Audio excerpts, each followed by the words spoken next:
नमस्कार, हर हर महादेव, जय भोलेनाथ। आप सभी का स्वागत है आपके खुद के YouTube चैनल पर जिसका नाम है चाचा के फैक्ट्स। मेरा नाम नितिन है। मैं यहाँ से फैक्ट्स, ईश्वर से जुड़े चमत्कार, रोचक पौराणिक कथाएं और तीसरी शक्ति के प्रकोप के बारे में बात करता हूँ। कहानी के माध्यम से समझाता बताता हूँ। और अगर आपके पास भी कोई ऐसा एक्सपीरियंस है, कुछ भी ऐसा आप मेरे साथ शेयर करना चाहते हैं तो मैसेज कर सकते हो। Facebook, WhatsApp, Insta, comment section, कहीं भी।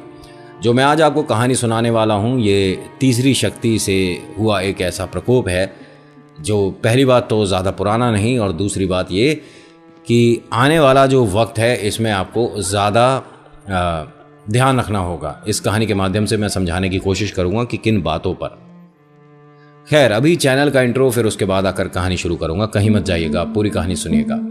हर हर महादेव।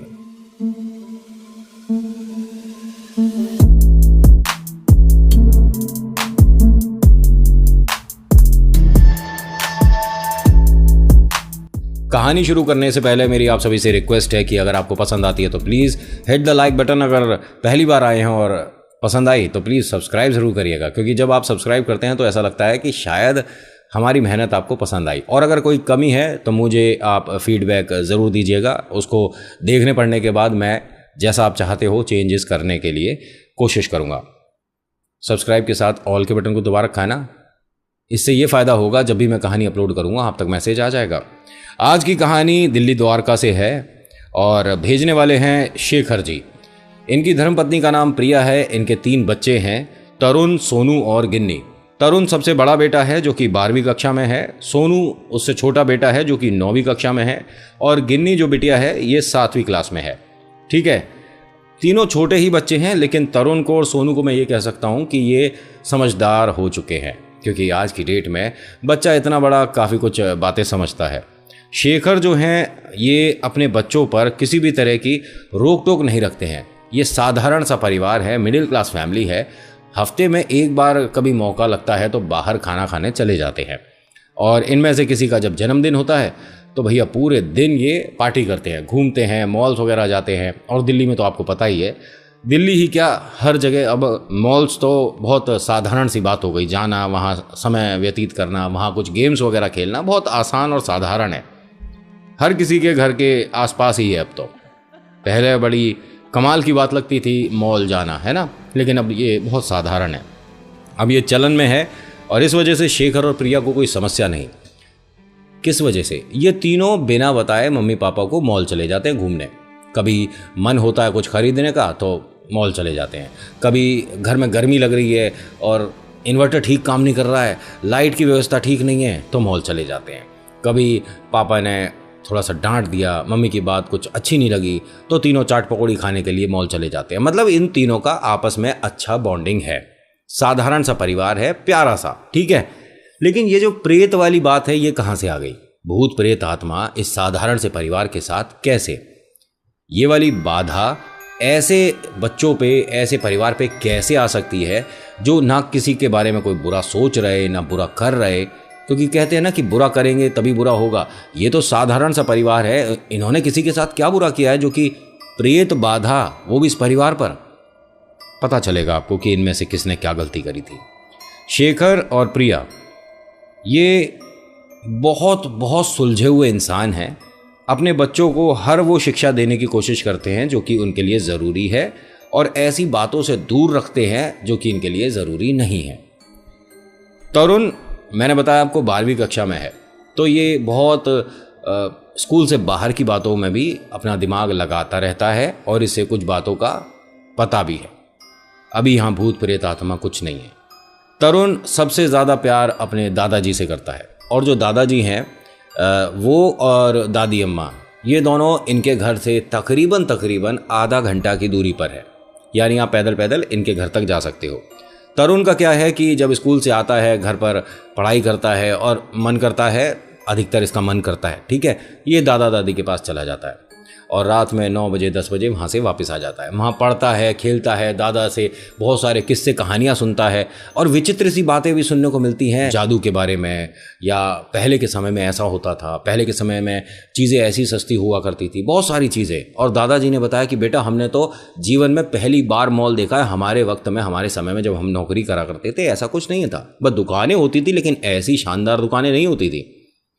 तो बड़ा एक कमाल का इन दोनों का बातचीत रहता है। आज बुधवार है। तरुण ने अपने पिता शेखर से कहा कि क्या मैं दादाजी के पास चला जाऊं? मेरी कल की छुट्टी है और मुझे स्कूल जाना ही नहीं है, तो आप कहो तो मैं वहीं पढ़ लूँगा, वहीं रह लूँगा। शेखर जी ने ये कहा कि भाई मेरे को ये नहीं पता चलना चाहिए कि तुम दादाजी की बात कहकर, उनके घर जाने का कहकर मॉल चले गए, क्योंकि तरुण, तुम, सोनू और गिन्नी, तुम तीनों की मेरे पास खबर आ चुकी है कि तुम बिना बताए हमें मॉल चले जाते हो। बेटा ठीक है जाओ, लेकिन ऐसा नहीं कि गिन्नी अभी कितनी बड़ी है, छोटी है। तरुण ने कहा छोटी नहीं है, हमारा भी ख्याल वही रखती है। भाई 7th क्लास में है, ये छोटी कहाँ है? सब जानती है, इसे 18 का भी टेबल आता है, इसे ज्योग्राफी के बारे में भी पता है। उन्होंने कहा मैं ऐसे नहीं बोल रहा हूँ बेटा, मॉल में कभी भीड़ है नहीं है, ये गुम जाए, थोड़ा ध्यान रखो। उन्होंने कहा नहीं नहीं, ये नहीं गुम सकती, गुमेंगे तो कभी हम गुमेंगे। ये बात इसने जो बोली, इस बात को ज़रा ध्यान रखिएगा। क्या बोला इसने बच्चे ने कि कभी गुमे तो हम गुम जाएंगे, अभी होने वाला ऐसा। ये यहाँ से दादाजी के घर के लिए चल दिया है। पीछे पीछे से पता नहीं था कि सोनू भी आ रहा है। थोड़ा सा रास्ता पार होने के बाद इसने आहट महसूस करी तो पलट कर देखा कि सोनू भी चल रहा है। उसने कहा कि तू क्यों आ रहा है? और पापा को बताया है, मैं तो परमिशन लेके आया हूँ और मैं अपनी कॉपी किताबें लेकर आया हूँ, तू खाली हाथ आ रहा है। मैं वहाँ घूमने नहीं जा रहा हूँ, खाना खाऊंगा, किस्से कहानी सुनूंगा, फिर मैं पढ़ूंगा। नहीं भैया, मैं तो किस्से कहानी सुनने जा रहा हूँ, मेरी भी तो स्कूल की छुट्टी है। और देखो पीछे गिन्नी भी आ रही है। अब इसने झांक कर देखा तो वो भी पैदल पैदल आ रही है। इसने कहा कि आप दोनों घर जाओ। नहीं हम भी जाएंगे। अरे दोनों घर जाओ। नहीं नहीं हम भी जाएंगे। अब जी थोड़ी सी उन्होंने जिद करी, गिन्नी ने उदास वाला चेहरा बनाया और ये पिघल गया। अच्छा ठीक है चलो। अब बड़ा भाई होने के नाते इन दोनों की बातें मानता भी है, समझता भी है और उन्हें पूरी करने की भी कोशिश करता है। अब ये इन दोनों को लेकर पहुंचा है दादाजी के। जैसे ही बेल रिंग करी तभी दादाजी ने इनकी आहट से पहचान लिया कि मेरे तीनों शेर आ गए। आ जाओ आ जाओ आ जाओ, तीनों आ जाओ। तरुण, सोनू, गिन्नी भागते भागते आए, अपने दादाजी के गले लग गए। दादाजी ने कहा कि आज पलटन यहाँ कैसे, कल स्कूल नहीं जाना? हाँ दादाजी कल की छुट्टी है और अब हम खाना खाएंगे, मज़े से कहानी सुनेंगे और फिर बहुत देर तक बातें करेंगे। दादाजी ने कहा तरुण तेरे तो 12th है, पढ़ाई नहीं करनी तुझे, बोर्ड एग्ज़ाम नहीं है? उसने कहा बोर्ड एग्ज़ाम 7 महीने बाद है दादाजी। आज तो मैं किससे कहानी सुनूंगा और मैं पापा को ही बोल के आया हूँ कि यहाँ पढ़ने आया हूँ, मैं तो किताबें ऐसे ही ले आया। सोनू ने कहा कि मैंने सब सुन लिया, मैं घर जाके बताऊँगा। गिन्नी धीरे से क्या बोलती है, मैंने भी सुन लिया, मैं भी बताऊँगी। तो तरुण ने कहा कि ठीक है, तुम दोनों को जो चाहिए बड़ी वाली चॉकलेट वो मैं दिला दूंगा, बहुत टाइम से पेंडिंग है दादाजी इनकी चॉकलेट। दादाजी ने हंसकर कहा कि सुबह जब घर जाओगे तो मुझसे पैसे ले लेना, मैं दिला दूंगा। अभी ये माहौल कैसा लग रहा है आपको? अच्छा लग रहा है ना? ऐसे में प्रेत बाधा आना, कहीं से भी लग रहा है आपको कि कुछ ऐसी किसी ने कोई मिस्टेक करी होगी, कोई गलती करी होगी जिससे भूत प्रेत आत्मा इन तक आ गया? ये प्यारा सा परिवार है, हंस रहे हैं, बोल रहे हैं, ये गलती कहाँ करने वाले हैं, अभी करेंगे। दादाजी ने कहा कि भाई खाना खाने के बाद आज मैं तुम्हें कहानी टहलते टहलते सुनाऊंगा, ठीक है? यहाँ से पूरा पार्क का चक्कर लगाएंगे और बड़े मार्केट तक जाएंगे, वहाँ से आइसक्रीम खाएंगे और फिर वापस आएंगे। तीनों बहुत खुश हैं। खाना खाया है। दादी अम्मा बहुत बेहतरीन खाना बनाती हैं, इन तीनों के मन का जो इन्हें चाहिए बन जाता है। दादी अम्मा ने इन तीनों का मन का खाना बनाया, इन सभी ने अच्छे से भरपेट खाना खाया। अब दादाजी की उंगली पकड़ी गिन्नी ने और कहती है कि अब चलो आइसक्रीम खिलाओ। भाई फरमाइश है, पूरी करनी पड़ेगी। अब ये सब चल दिए। तरुण जो है ये अपने दादाजी का इतना चहेता है कि दादाजी किसी की फरमाइश पूरी करें या ना करें, तरुण ने अगर एक बात कोई बोल दी तो वो ज़रूर पूरी होगी। वो इनके दिल के बेहद करीब है। तरुण ने दादाजी की उंगली पकड़ रखी है और साथ साथ चल रहा है। वैसे 12वीं में है लेकिन बहुत प्यार करता है वो अपने दादाजी से। ये एक चौराहा आया था, जैसे ही उसे पार कर रहे थे तभी दादाजी ने तरुण का हाथ खींच लिया, अपनी तरफ करा और ये जो दोनों बच्चे हैं और मतलब सोनू और गिन्नी, वो दादाजी के सीधे हाथ की तरफ चल रहे थे। उन्होंने भी देखा कि दादाजी ने इसे ऐसे खींचा क्यों है। दादाजी क्या हुआ, आपने मुझे ऐसे क्यों खींचा? दादाजी ने कहा कि जब आप चलते हो तो सड़क पर ध्यान रखना चाहिए कि आप कहाँ जा रहे हो, कैसे चल रहे हो। मैं ठीक तो चल रहा हूँ, कोई सामने ट्रैफिक भी नहीं है, अंधेरा रात है, कोई दिक्कत थोड़ी ना, आपने लेकिन मुझे ऐसे क्यों खींचा। दादाजी ने कहा कि पलट कर वो देख क्या है सब। तो इन्होंने सड़क पर देखा कुछ फल रखे हैं ज़मीन पर, कुछ अगरबत्ती वगैरह, कुछ नारियल, मतलब टोटका है। तरुण ने दादाजी से पूछा ये सब क्या है और फल वगैरह ज़मीन पर इस तरह से कोई क्यों रख कर जाएगा। दादाजी ये किसी का टेडी बियर है, ये क्या है, गुड्डा गिरा हुआ है। अब गिन्नी जाकर जैसे ही उसे उठाने वाली थी, दादाजी ने उसे एकदम से गोदी में उठा लिया। गिन्नी, मैंने मना किया है ना, मैंने अभी तुम्हारे बड़े भाई को क्या समझाया तरुण को कि ऐसी चीज़ों से थोड़ा बचकर निकलना है। ध्यान रखो तुम कहाँ चल रहे हो, कैसे चल रहे हो, और तुम ऐसे रोड पर ये जो चीज़ें पड़ी हैं ऐसे उठाता कोई, मैनर्स है नहीं है। गिन्नी रोने लगी। तरुण ने चुप कराया और कहा कि दादाजी आप इतना गुस्सा क्यों हो रहे हो, क्या बात हुई है, आपका मन ठीक है। उन्होंने कहा बिल्कुल ठीक है और सीधे चलो। लेकिन ये सब था क्या, आप बताओ तो सही। सोनू को कुछ समझ नहीं आ रहा है कि गिन्नी को डांट पड़ी है, तरुण से भी इतना जिनसे प्यार करते हैं दादाजी उस पर भी गुस्सा हो रहे हैं, कुछ तो बात है। जब ये आइसक्रीम वाले तक पहुंचे तो सोनू ने कहा दादाजी बताओ ना उसके बारे में, वो सब क्या था। दादाजी ने कहा कि वक्त आने पर तुम्हें ज़रूर पता चलेगा कि वो क्या है, और अगली बार से कभी तुम्हें चौराहों पर इस तरह से कुछ दिखता है तो बेटा उसको पार नहीं करना, उससे पैर नहीं लगाना, उसको छूना नहीं है। अगर तुम साइकिल से जा रहे हो और तुम्हें दिखता है तो साइकिल उसके पास से भी नहीं निकालनी, दूर से निकालो, ठीक है, उसको नहीं टच करना है। तरुण ने कहा कि आप ऐसा क्यों बोल रहे हो, मुझे इसके बारे में बताओ पहले। बेटा अगर ऐसा करोगे, उसे छूओगे तो तुम बीमार पड़ोगे, और वो बीमार ऐसा पड़ना होता है कि डॉक्टर भी कभी कभी ठीक नहीं कर पाते हैं। दादाजी आप डरा रहे हो, डरना चाहिए बेटा, क्योंकि वो मजाक नहीं है। वो है क्या, उसके बारे में बताओ तो सही। घर चलते हैं, घर पर बात करेंगे। अब ये उस चौराहे से ना लाकर दादाजी थोड़ा सा लंबा चक्कर काटकर घर तक पहुंचे हैं। सोनू भागा भागा पहुंचा दादी के पास। दादी वहाँ बिस्तर वगैरह लगा रही थी सभी का। तभी कहता है कि दादी अम्मा वो चौराहे पर ना किसी ने कुछ फल रखा हुआ है, कुछ दाल वाल गिरी हुई थी, कुछ लाल सा निशान बना रखा था और कुछ बहुत सारा सामान भी रखा था। अब दादी ये सब सुनकर घबरा गई कि हाँ ये जो देख कर आए हैं वो ठीक नहीं है। दादी ने कहा कि अरे किसी का सामान रह गया होगा बेटा, छोड़ो अब लेटो भाई, कौन कौन कहानी सुनेगा। तरुण ने कहा कहानी नहीं सुनूंगा, पहले मैं दादाजी से ये जानना चाहूँगा कि वो था क्या। दादाजी ने कहा सब लेट जाओ, फिर मैं एक तुम्हें छोटी सी कहानी सुनाऊंगा, उसमें तुम्हें पता चलेगा कि ये क्या था। अभी तक आपको कहानी कैसी लग रही है? अच्छी लग रही है तो क्या आपने अभी तक लाइक किया है? शेयर के बटन को दबाया आपने, शेयर करके ना व्हाट्सएप वगैरह में सबको भेज दिया करो। जो आपके व्हाट्सएप के बड़े बड़े ग्रुप्स हैं उनमें भेज दिया करो, वो भी सुन लिया करेंगे कहानी। थोड़ा हमें भी अच्छा लगेगा कि हम ज़्यादा लोगों तक पहुंच पाए। और अगर आपने सब्सक्राइब नहीं किया तो प्लीज़ कर दो यार सब्सक्राइब, है आप सब्सक्राइब करते हैं तो अच्छा लगता है। अब यहाँ दादाजी ने कहानी की शुरुआत करी कि एक बार की बात है, एक राजा था। तभी टोक दिया सोनू ने कि ना ना ना, राजा रानी वाली कोई कहानी नहीं सुननी, आप हमें सिर्फ वो बताओ कि वो क्या था। दादाजी सही शब्दों का इस्तेमाल करना चाह रहे थे जिससे बच्चों के मन में डर ना बैठे, लेकिन इन्हें पता चलना ज़रूरी है कि वो क्या है। और आप भूत प्रेत इन आत्माओं को कैसे समझा पाओगे किसी को कि ये क्या है, क्योंकि इसे आप और हम ही नहीं समझ सकते, तो आप बच्चों को कैसे समझा दोगे कि इस बारे में आपको कैसे जागरूक रहना है, बस इस चीज़ से बच के रहना है, ये चीज़ क्या है, अच्छे से क्या एक्सप्लेन करेगा कोई। लेकिन इनकी ज़िद के आगे दादाजी ने कोशिश करी। दादाजी ने बताया तरुण, सोनू और गिन्नी, ये एक ऐसी पावर होती है जिसको अगर आप टच करते हो तो वो डिस्टर्ब हो जाती है, वो परेशान होती है, और क्योंकि आपने उसे छेड़ दिया तो वो फिर आपको परेशान करती है। इसीलिए कहा जाता है कि इन सभी से ऐसा कभी भी चौराहों पर दिखता है तो उससे बचकर जाना है। इसे कहते क्या है दादाजी? इसे टोटका बोलते हैं। टोटका, टोना टोटका होता है बेटा, और इस विषय में ज्यादा ज्ञान इकट्ठा मत करो। अपनी पढ़ाई पर ध्यान दो और जैसे अभी तक सब चल रहा था वैसे चलने दो, ज्यादा बार बार उसे मत सोचो। दादाजी सोचने से क्या होता है? अगर हम उसके बारे में सोचेंगे तो कुछ हमें यहां दिखेगा क्या? क्या दिखेगा? ये सब बातें कर रहे थे, तभी इनके घर की भी लाइट गई। मैंने बताया ना कि यहाँ पर लाइट थोड़ा सा समस्या रहती है, आती जाती रहती है। लाइट जाते के साथ ही सबसे ज़्यादा मन में डर गिन्नी के है। छोटी सी बिटिया है, 7वीं कक्षा में है। एकदम मन में डर आ गया और बोलती है, तरुण भैया आपने वो जो उस बारे में बात करी है उसकी वजह से लाइट चली गई।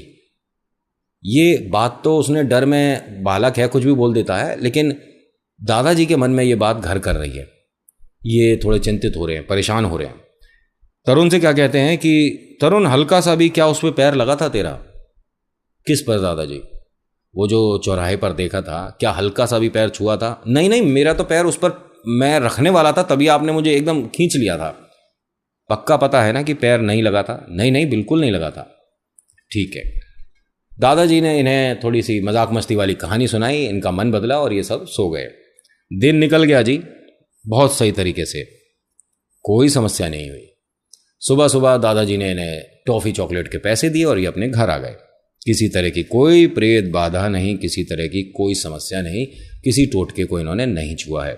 अगले दिन जब ये घर पहुंचे हैं तो जाते ही पिता को और अपनी मम्मा को सब बातें बताई।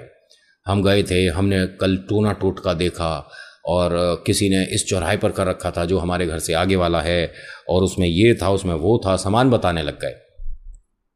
प्रिया और शेखर दोनों घबरा गए कि बेटा उसे छुआ तो नहीं था ना? नहीं नहीं, हम छूने वाले थे लेकिन दादाजी ने डांटा। सही किया दादाजी ने, बिल्कुल सही। तो मम्मी आपको भी पता है इसके बारे में? ये क्या होता है, इसके बारे में कुछ बताओ ना, क्या है ये टोना टोटका? पिता ने कहा कि बस ये मान लो कि ये ऐसी बात है कि जिसके बारे में बच्चों को जानने की जरूरत है नहीं, अपनी पढ़ाई पर ध्यान दो। नहीं पापा, दादाजी ने भी कुछ ऐसी बातें बताई है कि उसे अगर कोई छूता है तो तबीयत खराब हो जाती है। बिल्कुल ठीक कहा है। और दादाजी कुछ गलत बताते हैं क्या? सब कुछ ठीक था। तभी एक अजीब सी बेहद दुखद खबर आती है। फोन आता है शेखर के मोबाइल पर, दादी अम्मा का, मतलब शेखर की मम्मी का, कि इनकी तबीयत बिगड़ रही है, जल्दी बेटा घर आ। कुछ बोल नहीं रहे हैं ये, मुझे ऐसा लगता है कि कुछ समस्या हो गई है। अब शेखर बात करते करते चप्पल वगैरह कुछ नहीं पहनी और घर से सीधा भागना शुरू करता है अपने मम्मी पापा के यहाँ। अब इस तरह से ये गया है। प्रिया भी परेशान हो गई, बच्चे तीनों चिंतित कि एकदम क्या हुआ? पापा ने, दादी अम्मा का फ़ोन था लेकिन हुआ क्या है? तो ये जो तरुण है ये उनसे बहुत प्यार करता है, दादा से। ये भी अपने पिता के पीछे पीछे गया और बोल के गया कि मैं वहाँ जाकर फ़ोन करता हूँ। अब जैसे ही पिता घर तक पहुँचे तो देखा वहाँ पर कुछ लोग इकट्ठे हुए हैं और सब लोग बड़े परेशान हैं, चिंतित हैं। तो शेखर उन्हें देखकर सभी को एकदम भीड़ हटाता है और सामने देखता है तो इसके पिता ज़मीन पर हैं, सांस नहीं है उनमें। ये इन सभी को एकदम से ऐसे कैसे छोड़कर चले गए। तरुण को कुछ समझ नहीं आ रहा कि दादाजी को आपने ज़मीन पर क्यों लिटा रखा है, आप इन्हें बेड पर क्यों नहीं लिटाते? और तबीयत खराब है तो डॉक्टर को फ़ोन करो ना, बुलाओ ना डॉक्टर को। दादी अम्मा ने बताया कि तेरे दादाजी अब चले गए हैं बेटा, तू घर जा। मैं कहीं नहीं जाऊंगा और दादाजी को कुछ नहीं हुआ है, आप डॉक्टर को बुला कर लाता हूँ मैं। अब ये बाहर गया तो दो एक जने जो वहाँ खड़े थे, मतलब उनमें से एक डॉक्टर साहब हैं, उन्हें देखते ही पहचान गया, इनके घर के पड़ोस के ही थे वो। उन्होंने कहा डॉक्टर साहब से, मतलब इस बच्चे ने, तरुण ने कहा कि मेरे दादाजी की तबीयत बिगड़ गई, आप जल्दी से देखो जाके। तो डॉक्टर साहब ने कहा कि बेटा आप घर जाओ, हम देख लेंगे। नहीं नहीं, इन्हें क्या हुआ है, इन्हें आप हॉस्पिटल तो लेकर चलो। उन्होंने कहा हाँ हाँ बेटा हम सब देख लेंगे, तरुण तू घर जा।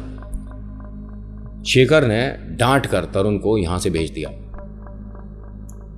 अब जैसे ही तरुण पहुंचा है 15 मिनट में प्रिया भी आ गई। देखती क्या है कि सब कुछ दुखद है, सब कुछ, ये ऐसा एक समय है कुछ नहीं कह सकते इसके बारे में, एक दूसरे को बस संभाल रहे हैं। उस तरफ ध्यान तो नहीं जा रहा ना आपका अभी, टोने टोटके की तरफ? दादाजी वृद्ध हैं, ये नेचुरल भी हो सकता है, लेकिन है या नहीं पता चलेगा भी कहानी में। अब यहां इनको जब लेकर जा रहे थे तो एक इनके घर के पंडित भी हैं, उन्होंने कहा कि घर का जो सबसे प्रिय इनका है वो भी इसमें रहना चाहिए, क्योंकि जिस वक्त इनकी मृत्यु हुई है ये समय सही नहीं होता। तो शेखर ने कहा कि मृत्यु का तो कोई भी समय सही नहीं होता, आप क्या बोल रहे हो? उन्होंने कहा नहीं आप समझे नहीं हैं, जो अभी वक्त चल रहा है, ठीक है, ग्रह नक्षत्र को देखकर, अगर जिनसे ये बहुत ज़्यादा प्यार करते थे वो साथ चलेगा तो इनको मुक्ति मिलेगी, इनको एक अच्छा स्थान मिलेगा और ये पवित्र आत्मा जो होती हैं उनमें इनकी गिनती होगी। लेकिन अगर ऐसा नहीं हुआ तो गिनती फिर किसी और में भी हो सकती है और हो सकता है कि इन्हें मुक्ति ना मिले। मतलब दाह संस्कार के बाद भी मुक्ति नहीं मिलेगी? कैसी बातें कर रहे हैं पंडित जी आप? हाँ बेटा, तू सही सुन रहा है, दाह संस्कार के बाद भी मुक्ति नहीं मिलेगी। जो बात है उसे ध्यान से सुनो और समझो। तो प्रिया ने यह कहा कि इसमें कोई गलत नहीं है, आप तरुण को ले जाओ। पूरे खानदान में तरुण सबसे ज़्यादा इनका प्रिय है, लेकिन तरुण के सामने, बच्चे के सामने आप दाह संस्कार करोगे, मतलब उसके मन में अगर डर बैठ गया, या वो कैसे देख सकता है अपने दादाजी को इस तरह से चिता पर? आप समझो कुछ भी ये बेकार की बातें हैं, मैं बच्चे को लेकर नहीं जाऊंगा। ठीक है, जैसी आपकी इच्छा। इन्होंने बात नहीं मानी, तरुण को लेकर नहीं जा रहे थे। प्रिया ने घर फोन करा और तरुण से कहा कि तू चुपचाप आगे जब दादाजी को वहां से लेकर निकलेंगे तो भीड़ में छुप कर वहां तक चला जाइयो।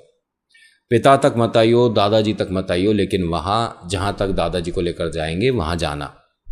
तरुण ने कहा कि दादाजी को लेकर कहाँ, हॉस्पिटल ही तो जा रहे होंगे। उन्होंने कहा नहीं बेटा, मैं अब तुझे कैसे समझाऊं, मैं जा नहीं सकती, वरना मैं तेरे साथ चलती।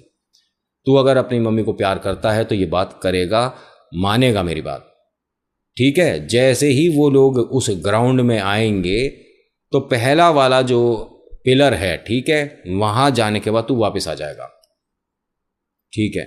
और तुझे देख ले, मैं प्रॉमिस है कि तू प्रॉमिस नहीं तोड़ेगा ना? नहीं मम्मी, मैं नहीं तोड़ूंगा। लेकिन दादाजी को ग्राउंड में क्यों लेकर जा रहे हैं, उन्हें हॉस्पिटल क्यों नहीं लेकर जा रहे? बेटा सब पता चल जाएगा। क्या पता चल जाएगा? मुझे कुछ नहीं समझ आ रहा, मैं इतना छोटा नहीं हूं, कुछ तो बताओ मुझे, उन्हें कहाँ लेकर जा रहे हैं? पहली बात तो ये कि 12वीं का छात्र है, इसे इस बारे में पता होना चाहिए था, लेकिन ये इसके दादाजी हैं। दादाजी को चिता पर, हाँ बड़ा है, बहुत सारी बातें जानता है, लेकिन इसने कभी शमशान घाट में चिता में आग लगते नहीं देखा है। ये साधारण नहीं होता है, ये शमशान घाट है। खैर, अभी टोटके वाली बात दिमाग में मत लाइएगा। अब होता क्या है कि ये वहां तक गया, जैसे माँ से वादा किया था, इसने उसी खंबे से, उसी पिलर से टर्न ले लिया और ये घर आ गया। सीधा प्रिया के पास आता है और बोलता है कि माँ आपने ऐसा क्यों कहा था, दादाजी को वो वहां पर लेकर क्यों गए हैं? तो इसने बताया कि दादाजी अब घर कभी नहीं लौटेंगे, वहां से उन्हें कोई लेकर चला जाएगा। दादाजी को कौन लेकर चला जाएगा? बेटा ईश्वर होते हैं, भगवान, वो ले जाते हैं। हम सबके बीच में इतना ही वक्त था, उनका टाइम पूरा हो गया तो वो चले गए। ये बहुत रोया है, बहुत रोया, बहुत परेशान हुआ। ये सिसक सिसक के दादाजी को याद कर रहा है और इसको देख देख कर प्रिया और सभी लोगों की, जो भी घर के सदस्य हैं, उनकी चिंताएं बढ़ रही हैं कि ऐसे तो लड़का अपनी तबीयत खराब कर लेगा। दादाजी को गए तकरीबन 3-4 महीने बीत चुके हैं। कुछ समय बाद इसके बोर्ड के एग्ज़ाम्स हैं। ये पढ़ाई पर बहुत फोकस कर रहा है, ध्यान बहुत है इसका पढ़ाई पे, ठीक है। ये मान के चल रहा है कि इसके अलावा ज़िंदगी में मुझे कुछ नहीं चाहिए, कुछ करना भी नहीं है, मुझे सिर्फ पढ़ाई करनी है। सोनू और गिन्नी ने इससे ये बोला कि आप अब हमसे प्यार नहीं करते, सिर्फ पढ़ते रहते हो, स्कूल जाते हो, वहाँ भी कोई मजाक मस्ती नहीं होती, घर आते हो हमें मॉल नहीं लेकर जाते, और अब हमसे प्यार नहीं करते। इसको बड़ा अजीब सा लगा ये कि अरे तुम ऐसा क्यों बोल रहे हो दोनों? भाई मैं कभी कुछ मना करता हूँ तुम दोनों को? नहीं भैया, आप पहले प्यार करते थे जब दादाजी हम सबके साथ थे। दादाजी जब से गए हैं तब से आपने हमसे बात करनी बंद कर दी, हमारे साथ खेलना बंद कर दिया, हमारे साथ मॉल जाना बंद कर दिया, सब आपने। अब प्यार नहीं करते। इसे बड़ा अजीब लगा। इसने कहा कि ठीक है, आज हम मॉल चलेंगे। दोनों खुश हो गए। पक्का चलेंगे? हाँ पक्का चलेंगे। गिन्नी ये कहती है कि मेरे पास कुछ पैसे हैं, आप कहो तो मैं वो निकाल लूँगी। तो हंस के क्या बोलता है तरुण कि ना बहना, तेरे पैसों की ज़रूरत नहीं है, पॉकेट मनी हमें भी मिलती है, और तेरी पॉकेट तो बहुत ही छोटी है, उसमें क्या ही हम खेल पाएंगे, क्या खा पाएंगे, मेरी पॉकेट बड़ी है। तो ये कहती है कि हाँ बड़े भैया हो तो आपकी पॉकेट तो बड़ी होगी, लेकिन फिर भी मेरे को जो भी पैसे मिलते हैं ना, अरे मैं कंजक में जाती हूँ तो वहाँ जो पैसे मिलते हैं मेरे पर्स में इकट्ठे हैं। तो तरुण ने कहा कि वो माता रानी का आशीर्वाद समझ के अपने पास रख, और जब बड़ी होगी ना तब उन पैसों से अपने लिए कुछ अच्छा खरीदियो, वो अपने पास रख, शाम के लिए सोच लो कि हमें क्या क्या करना है। अब ये तरुण, सोनू और गिन्नी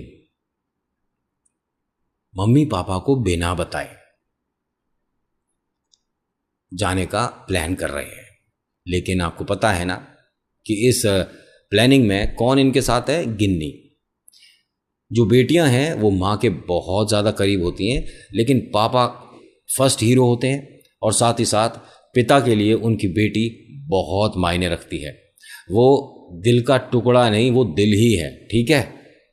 धीरे से पिता के पास आकर फुसफुसा के बोलती है कि तरुण भैया आज सोनू भैया और मुझे मॉल लेकर जा रहे हैं और हम आपको बताएंगे नहीं। पापा ने उसे देखा, अच्छा तो मुझे बताओगे नहीं? आपको कोई नहीं बताएगा। तो फिर अगर तुम पे पैसे कम पड़े तो वहां से आओगे कैसे? कौन से मॉल जा रहे हो तुम लोग? हम द्वारका के पास वाला जो है। द्वारका में तो बेटा तू बैठी है, और कितना पास? अरे ये सामने वाला जो है। अच्छा ज़्यादा दूर थोड़ी ना जा रहे हो, कोई बात नहीं। पिता ने जेब से 200 रुपये निकाल के दिए कि एक काम कर, बताना नहीं कि मुझे पता है, ठीक है? ये पैसे भैया को दे देना कि तेरे पास थे। भैया ने तो मुझे पैसे लाने को मना किया है, भैया के पास हैं, फिर भी ज़रूरत पड़ती है, कभी कुछ खाने का मन करे, कुछ बलून वगैरह खरीदने हो तो पैसे कम नहीं पड़ेंगे, बेटा ले ले। मम्मी को मत बताना, ये आपके और मेरे बीच की बात है, ठीक है? अब भैया इन्होंने भी धीरे से फुसफुसा के बता दिया कि खाना खाने के बाद ये चुपचाप तीनों जने मॉल जा रहे हैं। इनका कोई ऐसा बहुत दूर नहीं है घर। 8 बजे इनका डिनर हो जाता है, 8:30 बजे घर से निकलते हैं और 9 बजे तक मॉल पहुंच जाते हैं। 9 भी नहीं, 8:45, मतलब 15 मिनट में मॉल आ जाते हैं, फिर 1 घंटा वहाँ रुकते हैं, अपना घर आ जाते हैं। नॉर्मल सा है, और ये पहले बहुत करते थे दादाजी के जाने से पहले, उसके बाद नहीं। अब ये मॉल पहुँचे हैं, छोटी सी बहना बहुत खुश है, आइसक्रीम खाने को मिल रही है, झूला झूलने को मिल रहा है, दोनों भैया खूब इसके साथ खेल रहे हैं और इन्होंने तीनों ने काफ़ी एंजॉय करा। और बहुत समय बाद ये जो तरुण बच्चा है ना, ये भी खुलकर मजाक मस्ती कर पाया है। इसके मन में वो एक जो लम्हा रुक गया था, ये मानिए कि बहन की मुस्कुराहट और भाई की छेड़छाड़ से वो हट गया, कम हो गया। अब ये बहुत खूब खुश होकर अच्छा समय बिताकर तीनों बहन भाई वापस आ रहे थे। गाना गुनगुना रहे हैं, क्यों? क्योंकि अंधेरा है। ये जो सड़क है जिसे ये पार कर रहे हैं, ये बेहद डरावनी है। यहाँ बहना को भी डर लग रहा है और साथ ही साथ सोनू को भी डर लग रहा है। एक भी लाइट ऑन नहीं है, यहाँ की हमेशा स्ट्रीट लाइट खराब रहती है। तो अपने डर को ख़त्म करने के लिए आदमी या तो गुनगुना ले, बात कर ले, या अपने फ़ोन में देखने लग जाए। यही काम होते हैं। अगर आपको डर लग रहा है तो यही 3 काम करोगे आप, या तो गुनगुनाओगे, या फ़ोन देखोगे, या किसी से बात करने लग जाओगे। ये तीनों आपस में बात करते हुए आ रहे थे, लेकिन एक चौराहा आ गया बीच में। उस चौराहे को जब पार करना था, उससे पहले ना जाने कोई हल्की सी लाइट कहीं से आई थी, कोई गाड़ी मुड़ी होगी कहीं से, तो उसकी जो रोशनी है जब गाड़ी की हेडलाइट से पड़ रही थी सड़क पर, उससे चौराहे पर रखा एक टोटका दिख गया। ये नहीं कहूंगा कि तीनों को दिखा था, गौरव को नहीं दिखा, ये सोनू और गिन्नी, इन दोनों को दिखा है। गिन्नी ने तो बस इतना कहा था कि अरे ये किसी का सामान पड़ा है। जब तक कोई कुछ कह पाता, कर पाते, स्ट्रीट लाइट ऑन हो गई। और ये काफ़ी अच्छा रहा कि इस जगह की लाइट ऑन नहीं होती थी, लेकिन आज कमाल की बात है कि स्ट्रीट लाइट ऑन हो गई। तीनों के मन से डर निकल गया। लेकिन जब तरुण ने नीचे देखा तो उसका पैर टोटके के ऊपर था। ये डर के एकदम साइड हुआ और गिन्नी हंसने लगी। गिन्नी बोलती है कि भैया आप ऐसे क्यों कूदे थे? आप क्यों डरे क्यों? ये क्या है? किसी का फल फ्रूट रह गया है और ये तो कुछ भी नहीं है, आप इससे डरे क्यों? तभी लाइट बंद हो गई। ये मान लीजिए कि स्ट्रीट लाइट ने सिर्फ इन्हें ये बता दिया कि तुम क्या गलती करके जा रहे हो। 8-10 कदम चले हैं और इनकी रफ्तार थोड़ी सी तेज है, 2 जनों की कुछ ज़्यादा है। आप समझते हैं ना कौन कौन? तरुण और सोनू। सोनू क्या बोलता है कि भैया तुम ठीक हो, भैया तुम ठीक हो, और तरुण तेज तेज चल रहा है। तरुण ने कहा हाँ हाँ बिल्कुल ठीक हूँ, ऐसा कुछ भी नहीं है। गिन्नी ने कहा क्यों भैया, आपकी तबीयत खराब है क्या? तरुण भैया रुको तो सही, मैं भी आ रही हूँ, आप मुझे सबसे पीछे छोड़कर चल रहे हो। अरे मैं सबसे छोटी बिटिया हूँ, मुझे ऐसे नहीं, मुझे कोई उठा के ले गया तो। और ये बोलकर ये एकदम चुप हो गई। अंधेरा है और तरुण और सोनू दोनों को समझ आया कि उसकी आहट महसूस नहीं हो रही। दोनों रुक गए, पलटे, देखा तो इसके पीछे वास्तव में गिन्नी नहीं है।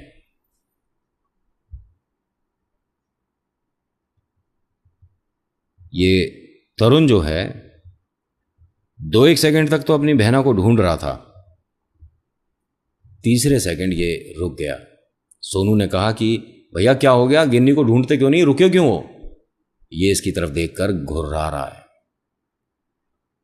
जो तरुण है अपने भाई सोनू की तरफ देखकर घुर्रा रहा है, और वास्तव में इसे घुर्राना कहते हैं, जैसा वो कर रहा था। सोनू को बड़ा अजीब लग रहा है और वो 2-2 कदम पीछे हट रहा है। अपनी बहना को आवाज देता है गिन्नी कहाँ है? तो ऐसा लग रहा है कि गिन्नी कुछ कहना चाह रही है, बोलना चाह रही है, लेकिन किसी ने उसके मुंह पर हाथ रख दिया हो।